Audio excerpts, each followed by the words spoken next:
E vem conferir a análise do quarto episódio de Bleach.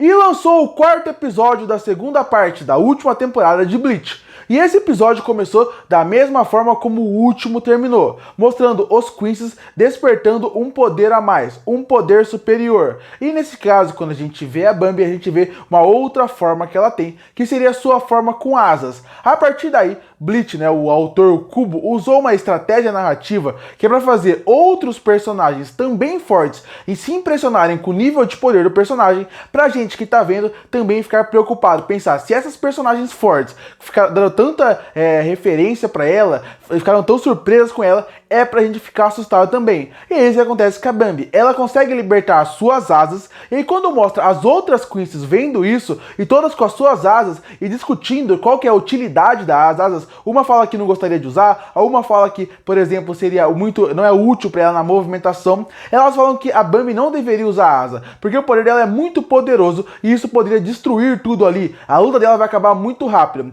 Essa parte é importante pro público como um todo, ver aquilo e usar como referência e pensar, se elas estão impressionadas, se elas têm medo do poder dessa personagem, é pra gente como público também ter. É pro Shinji, que vai estar lutando contra ela, mesmo que a sua Bankai super poderosa, também ter medo dela. A partir daí começa a abertura e a gente volta pra essa própria luta. A primeira parte inteira do episódio foca totalmente nessa luta. E aí o roteiro já usa uma outra estratégia de narrativa, porque o Shinji fala que ele ainda está com a sua Bankai ativada, e ela fala que se ela tá vendo tudo invertido, a única forma dela destruir ele seria então destruir tudo. Se ela quebrar tudo, se ela explodir tudo, a partir daí ela conseguiria ganhar a luta. Quando ela consegue acertar o Shinji, antes dela realmente derrotar ele, aparece o Komamura. E ele aparece como fosse voltar para uma luta. Porque vai lembrar que foi a Bambi na primeira temporada, na primeira parte da primeira temporada, ela que roubou a Bankai do Komamura. E a partir daí a gente vê mais um pouco do novo visual dele, o novo elmo que ele está usando, e aí vai começar a segunda parte da batalha. Essa parte também é importante para criar esse medo, porque a gente não sabe como que foi o treinamento do Komamura. A gente sabe que ele conversou com aquele ser ancestral dos lobos, dos lobisomens, a gente sabe que ele conversou com ele, mas não sabe qual que foi o nível de poder que eles tiveram.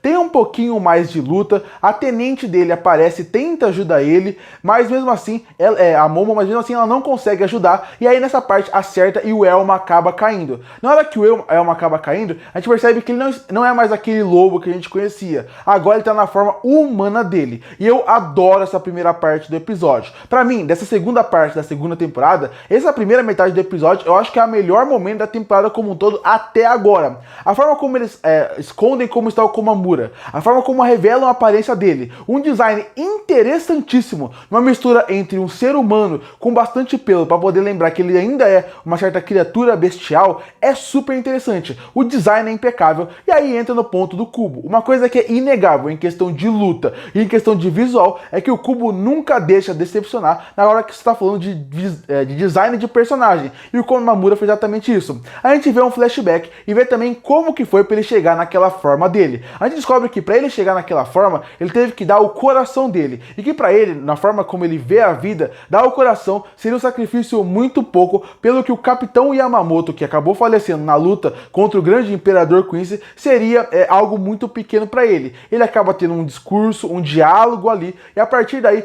ele acaba dando o coração. Quando ele dá o coração, ele consegue despertar a Bankai. Vai lembrar que todos os capitães que tiveram a Bankai perdida conseguiram recuperar graças ao Urahara, que conseguiu dar aquela pílula para eles. Quando acontece isso e ele solta a Bankai e a Bambi tenta acertar ele, ela percebe que não está funcionando. Ela destrói a primeira parte da armadura, mas a armadura parece ser muito mais forte, ela está regenerando, e ela acha que se ela acertar a armadura, ela vai completamente destruir ele, porque a armadura, que é a Bankai, está ligada ao seu criador. Mas não é isso que acontece, porque na hora que ela acaba acertando, não acaba afetando nada ele, porque ele deu o seu coração. Ele fez uma aposta com o ancestral que ele vai viver o máximo. E nessa nova técnica que ele usa, que é a técnica Jinka, funciona mais ou menos assim. Ele, por curto período de tempo, na verdade um grande período de tempo, até acabar a guerra ali, ele acaba tendo a sua imortalidade. E aí começa realmente a luta. E essa luta é muito interessante. Gostei dela, gostei de como funciona o dinamismo da luta e a fluidez dela. Eu admito que eu não sou o maior fã quando tem todo o cenário 2D e colocam uma criatura completamente 3D no meio da cena. Normalmente usam isso para criaturas muito grandes. Eu entendo isso, mas para mim distou um pouco. Visualmente a criatura é fantástica, a ideia da luta é interessante, porque é alguém que voa contra uma criatura que seria,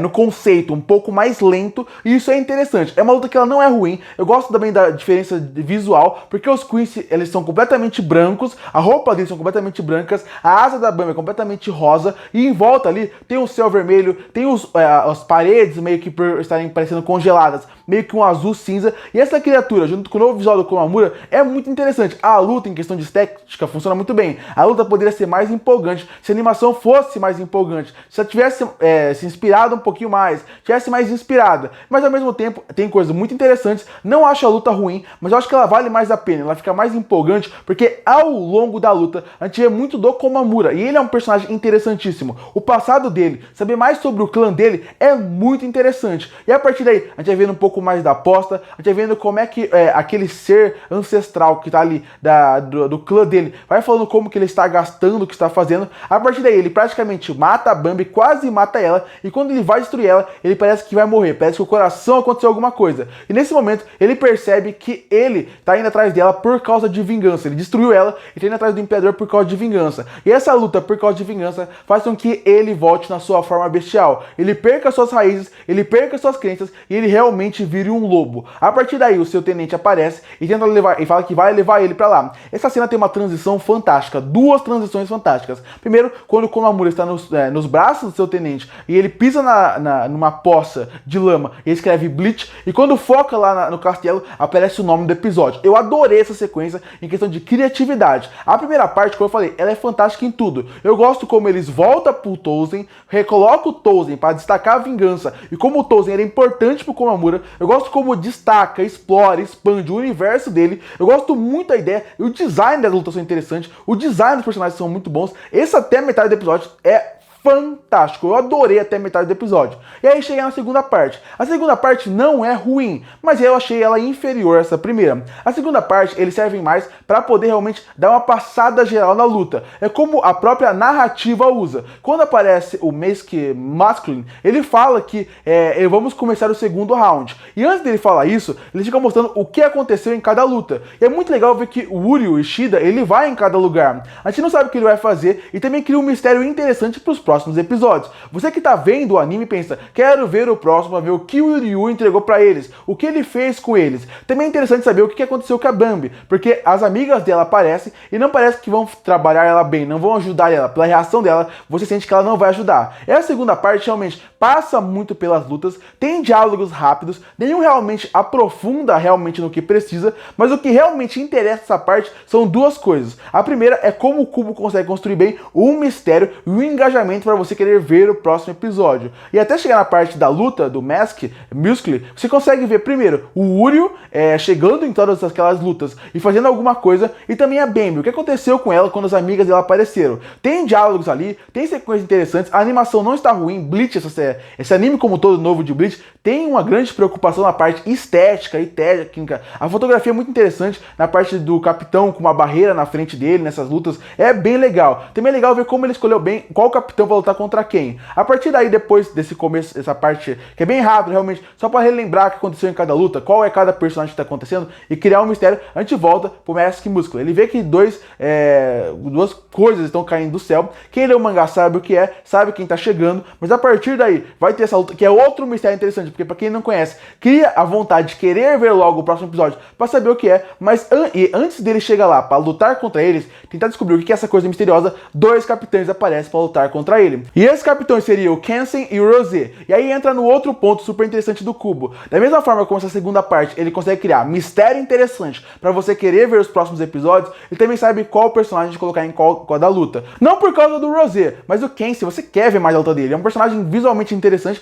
e você quer ver mais a luta dele. A partir daí, dois capitães capitães contra o Mask chama a atenção e o episódio vai indo pro seu final até que ele se encerra. A partir daí tem o encerramento e tem a cena pós-créditos. A cena pós-créditos mostra que finalmente o Ichigo conseguiu sair daquela sala. Finalmente ele chegou no próximo estágio. E aí termina com a personagem da Bankai olhando pra ele e falando o que eu espero a partir daqui. Uma personagem interessantíssima que não foi tão bem explorada no mangá. Eu espero que, já que o Kubo falou que no anime ele ia colocar coisas extras, poderia facilmente colocar coisas sobre essa personagem, que é um mistério pra quem lê o mangá, é um mistério pra quem quer saber mais sobre ela, e aqui tem um potencial gigantesco. Mas o episódio fantástico de Bleach. Adorei a primeira metade, achei incrível, espetacular como ele usou bem o personagem do Komamura, como explorou bem ele, como explorou bem a parte da luta dele, como deu expansão pro clã, o novo visual dele é super interessante, gostei muito de ver em tela, no mangá já era muito legal o design dele, mas em tela foi muito bom, adorei essa primeira parte, e a segunda parte, mesmo que pareça que não aconteceu muita coisa, é uma segunda parte que consegue te empolgar e te convencer que você tem que ver o próximo episódio,